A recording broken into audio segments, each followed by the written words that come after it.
guess we can just jump right into it. I wanted to interview you about your presentation at the Carrizo Colloquium that I saw in October. And first, I just want to start off by asking you to tell me a little bit about yourself. Who do you work for, and what was your research about? Sure. Yeah, my name's Dillon Brook. I work for the Nature Conservancy. I'm a project manager on the stewardship and restoration team. Um, our team covers, well, a large part of the state, but I'm like focused on the central coast more or less, um, which includes, yeah, a lot of properties well inland along like the San Andreas corridor. And yeah, of note for this conversation and the presentation at the Colloquium, Las Paladas Ranch, which is in inland San Luis Obispo County, just north of Carrizo National Monument. All right.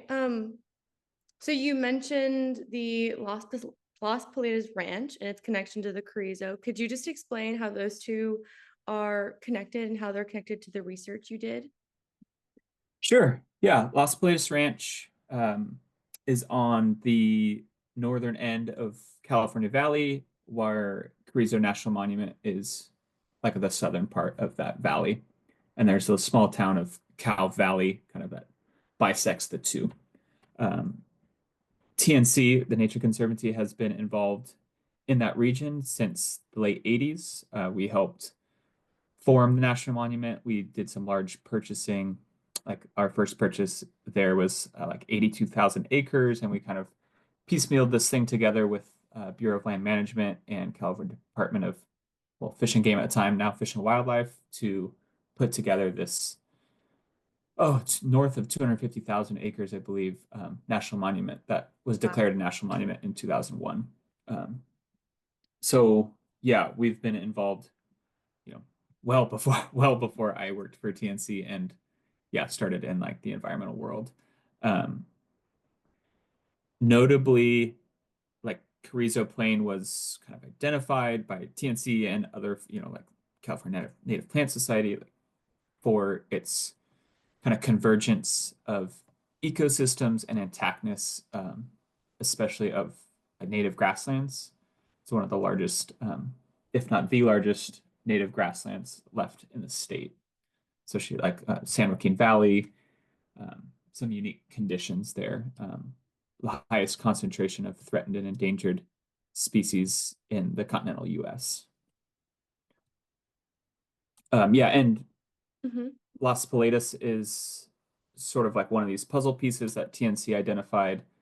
We have six of our eight neighbors are under some amount of protection, whether that's a conservation easement like immediately south of us, or there's an 11,000 acre CDFW ecological reserve north of us, and other like protected lands. So it was like a really nice, yeah, puzzle piece that fit into this already like fairly well protected landscape. Um, and we bought it in June of 22. It's about almost 14,000 acres. Oh wow. So in like a of 2022? Yes. That's really It's a cool. fair for us, pretty new acquisition. Pretty recent, yeah. Yeah. Um, so then your research was tied a lot to the Las Paladas Ranch. Why do you think it's so important that we try and preserve the grasslands there and also keep maintaining the wildlife that exists there right now?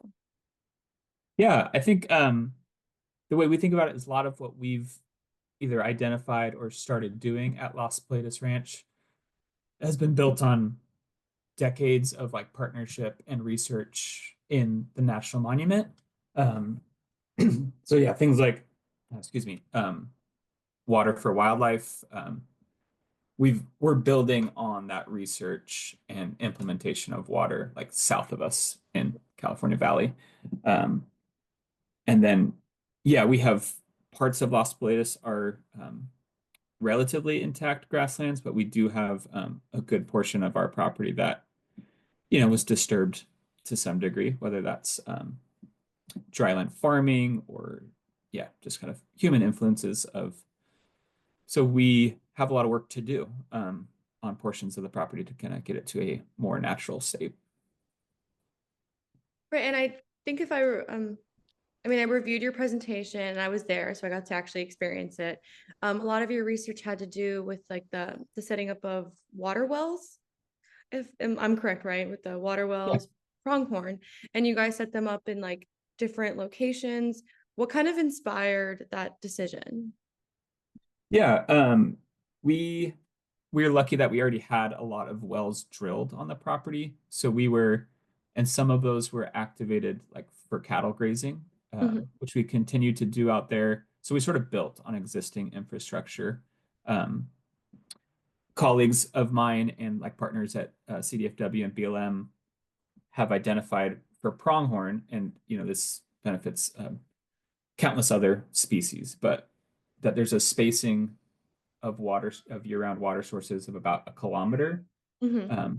That's sort of critical for these wider ranging species to move throughout and get water, as they're finding forage or escaping predators or um, finding suitable habitat to uh, drop fawns during the fawning season. So some of that was sort of working north towards Las Paladas out of the National Monument. And then, yeah, when we were able to secure this property, I mean, I got lucky and I got a grant and we had like good partners, but it felt like logical to us to like apply the same principles to Las Paladas Ranch.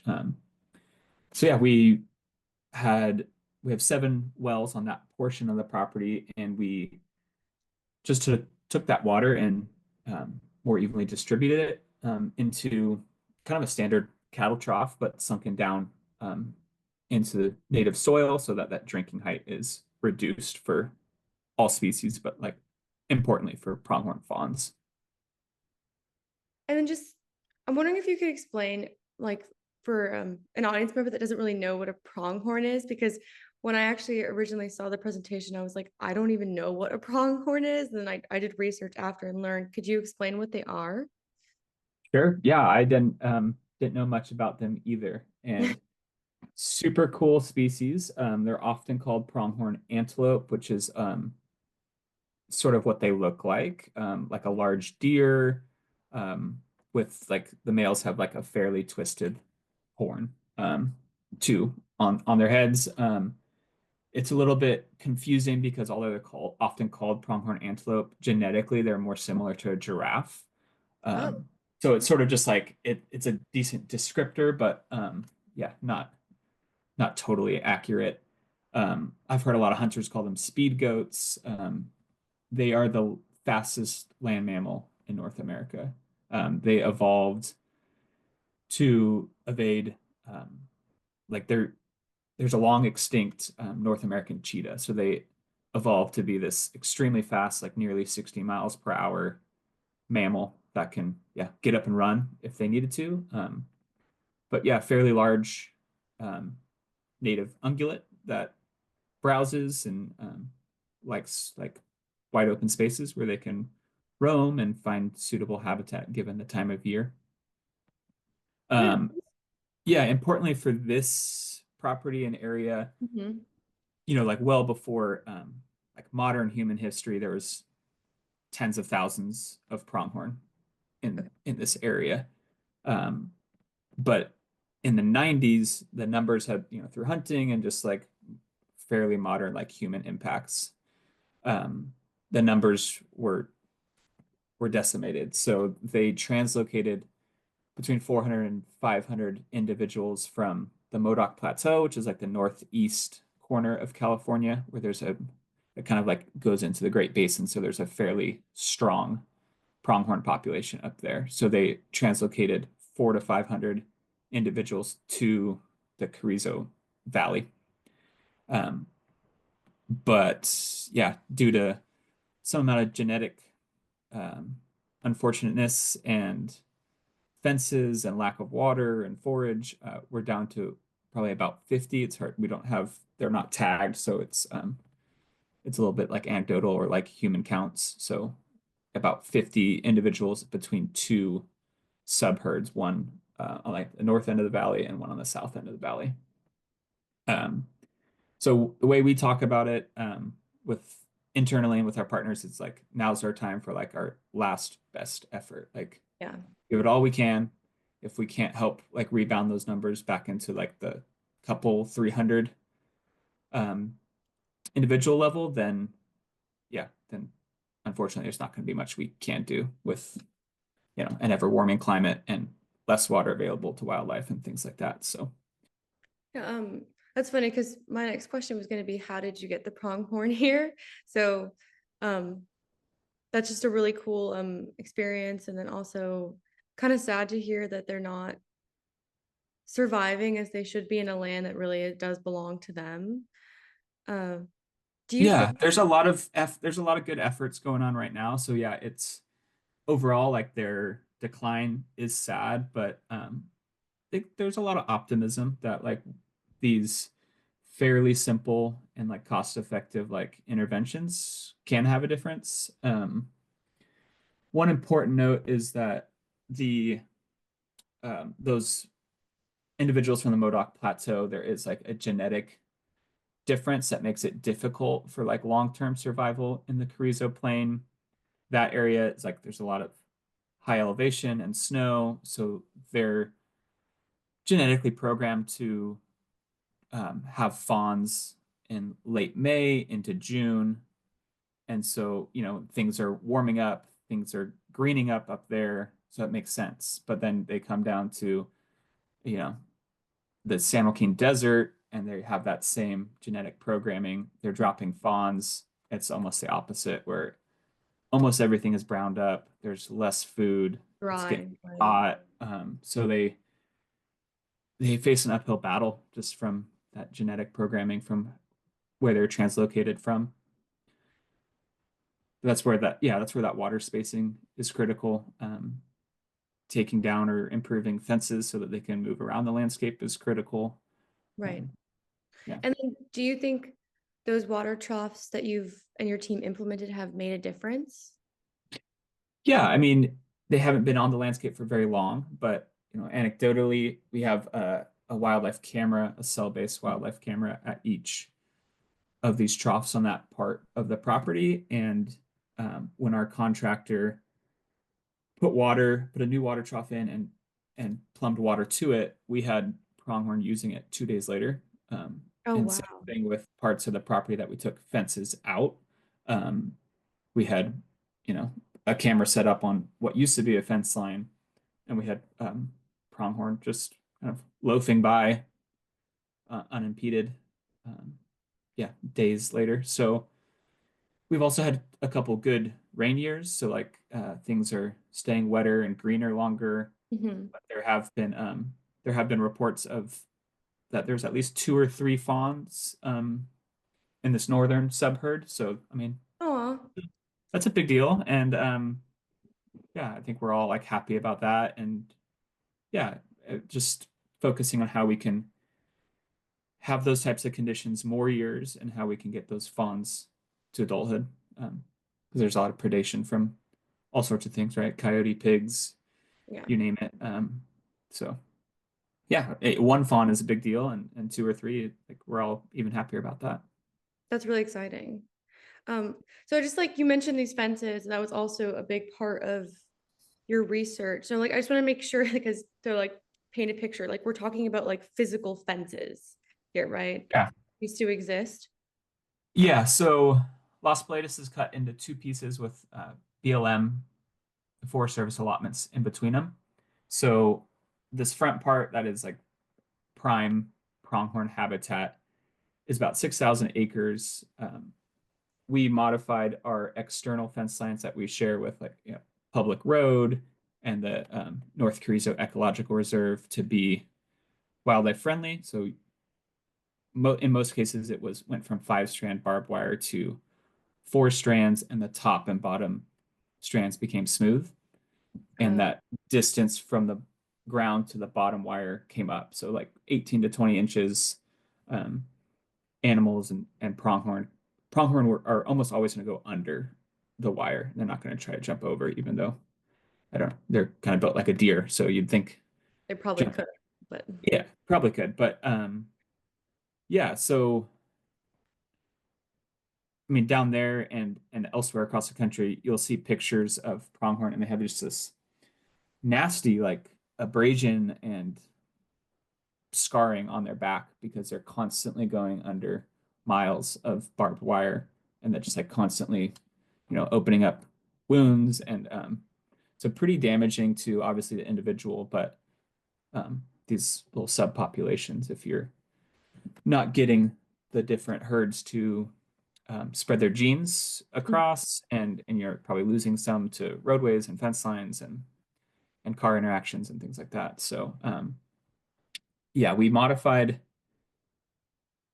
over 7 miles of fence line on that portion of the ranch, and then we removed almost 5 miles of internal fence line. So this 6,000 acres of Las Paladas was cut into maybe six pastures, cattle grazing, dryland farming, things like that. And so this sort of happened like at the same time that we started, I don't know, investigating a different way to manage cattle with our grazing tenant. So we all learned more and decided to implement virtual fence cattle management, which cows, I could talk forever about this, but cows wear a collar, a GPS collar that Got it. has the vendor we went with has a solar panel, and then on your computer, on your phone, you're drawing virtual boundaries for that herd of cattle to obey, and so we quickly, yeah, we all got on the same page, and we're learning about this emerging technology, and then we're like, well, we don't need those physical internal fences for cows. It'd be best for the wildlife and pronghorn if they were out. And we just like all, yeah, coalesced around this idea and bought into it. And yeah, probably gave our grant administrator at CDFW a bit of a headache because we were changing our project scope right after they awarded us money. But everyone could see that obviously that's what's best for any kind of wildlife is, the more open and intact it all is, the better off.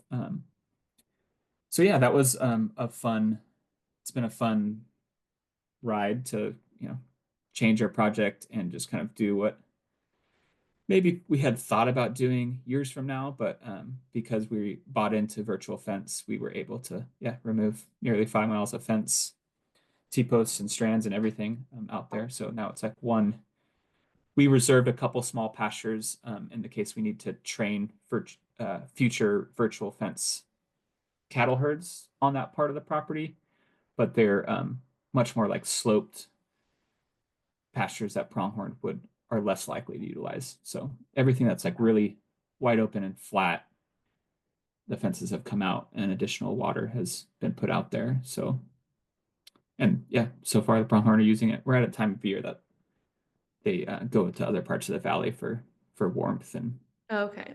and improved cover, but we're hopeful to get conditions on that part of Las Paladas that yeah, we have them out there year round. And to us, the dream is like, yeah, having fawns dropped on the property and Aw, watching this adorable little pronghorn grow up in front of us. that sounds like an amazing wish. Yeah, You seem really excited about the GPS collars. Would you want to explain what makes you so what makes you so excited about them or what really makes you so passionate about it? sure. Yeah. To me, like the future's here. Yeah. The ability to, because for a while, like regenerative agriculture circles have been talking about um, high intensity, quick rotation cattle management. Um, so really, I mean, a lot of people are still using like electric fence to do this, but where you keep your cattle in like closer confines and you're rotating, moving their pastures every couple of days, every couple of weeks, depends on how many cattle and how large that area is, right? But you're getting improved kind of soil disturbance through um, their hooves and their outputs and things like that. So especially for disturbed, like for us, we have a fairly disturbed like grassland system out there through like legacy of farming and everything. So we want to get more, we want to decrease soil compaction. We want to like just disturb it and try to get more native cover, right? Have them eat more of the mustard or more of the weeds that Yeah. we're less interested in. Um, and so the virtual fence gives you the ability to do that without electric fence, without physical barbed wire and T-posts and these other things that are, yeah, detrimental to wildlife and, crisscross the landscape for millions of miles. So yeah, it's really fun to like have this like technology intervention that like I don't know. I'm not a daily rancher.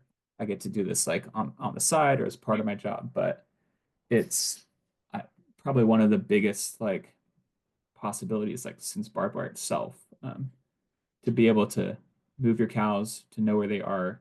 Like the collar checks in with a, well, for our case because it's a fairly rugged landscape, checks in with a tower that we've installed on like high points that have cell coverage across our property and a couple adjacent allotments. But we have four towers, three of them like fixed location, one on a trailer, so Oh, the tenant can move that and kind of get dual coverage from, and we cover our entire property and our neighbors, and grazing tenant, or that's the same person. Our neighbor is our grazing tenant. He has 27,000 acres, and we have this entire coverage of over 40,000 acres. And yeah, so far, I mean, actually, the day of the colloquium, I think it was like 25th of October, was yeah. when the cows were getting collared. So it was pretty fun to have all these things like happening. Starting to like wrap things up. If there was one thing you could say to like the younger generation or generation starting to like enter workforce, like what would you recommend they do to kind of help like their nearby wildlife, like the pronghorn, like succeed in just like trying to help them out or help environmentalists out? Yeah, I think that's a great question. I think staying engaged to like whatever your capacity is. There's so many great groups, and it takes people being engaged with those groups for like those groups to like do more or interact with others, right? So a good example, for us is like California Native Plant Society, a fantastic group, and volunteers from their group approached us because they were trying to do this like larger regional plant survey effort, and they're like, "Oh, we caught wind that you guys bought this ranch. Would you be willing to like let us survey it?" And it's like, for us, that's huge, right? Like we don't have the capacity to like comb every inch, and we manage lots of properties in lots of areas. So for us just to be able to like give them a place to camp, which we already like had that type of space sort of set up, um, at Las Paladas is like, um, yeah, it's a huge win-win. Like they get Yeah. a place to camp out like at very little cost. And then they get to tell us like some of the cool plants that we have on our property, and it, use it as like a base camp for other surveys in the region. So, and that was all like volunteer driven and outreach. So, it's hard, like financially to like volunteer and things like that. But I think just tracking or staying engaged to whatever your capacity is with groups that you're passionate about is, I think is a great way to like get your foot in the door, um, learn about, what you like or don't like, or, different paths you might want to pursue in the environmental world. Okay, thank you. And Yeah, just no problem. final question, what are you most proud of in your research and everything you've accomplished? Yeah. I mean, I'm super proud to have gotten this grant from CDFW to put water on the landscape and remove fences. But I guess like, and that's like nested in being a part of a great team. Like Yeah. I'm building on decades of work that my colleagues have done in forming partners and like developing this research. Um, so yeah, I'm just proud to be a part of such like a well oiled machine and just like, yeah, being able to build on other people's like hard work is like really fun for me. Well, congratulations and thank you for everything you're doing for the Carrizo Plain and the Las Positas Ranch.